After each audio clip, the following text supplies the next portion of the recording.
Okay, so this brings us to the end of dynamic programming, which was a long, long trip.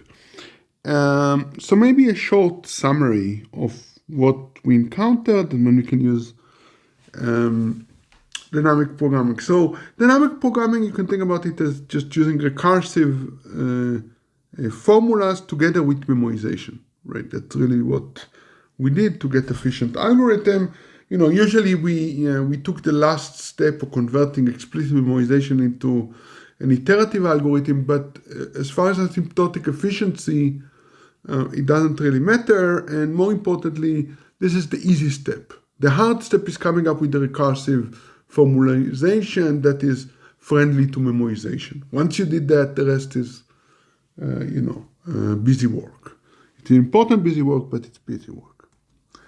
Okay, so now the question is, of course, how to come up with the recursion? Well, you have to look at the problem, understand its structure.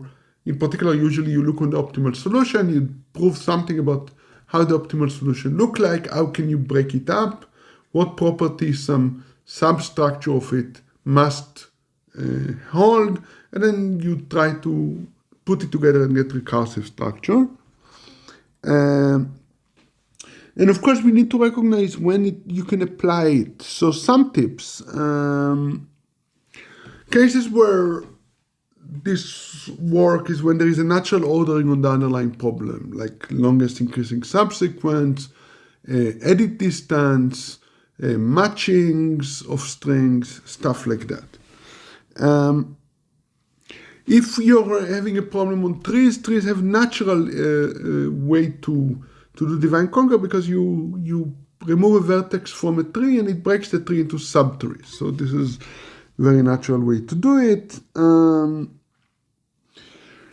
for other problems, you just have to look at them, right? It's very naturally there is a divide and conquer, because you can think about the optimal solution as making decisions what is in the optimal solutions, and you can retrace those decisions and usually pass those decisions down to the recursion as you break up the graph that you have or the structure that you have. And of course, you need to kind of break, you want to make a few decisions as possible in every step and break the problem into pieces, into few pieces that each piece is as small as possible. I know everything here is a bit imprecise because I'm trying to kind of convey general ideas, but you've seen enough examples that it all should sound familiar and reasonable. Okay, example for divide and conquer, right?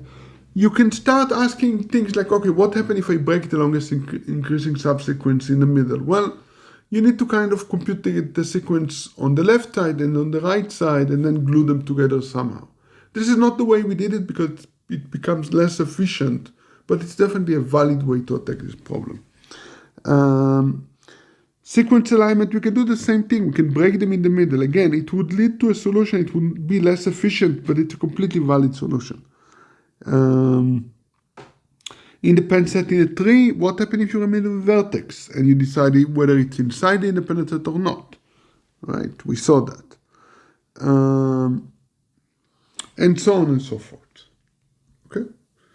So my hope is that you've seen enough examples that you develop some intuition about where you can use dynamic programming, and also we introduced you to enough systematic ways to approach problems that hopefully you can derive a dynamic programming if you need to for a problem. And I should say dynamic programming algorithms are very widely used, and it's a really very powerful technique.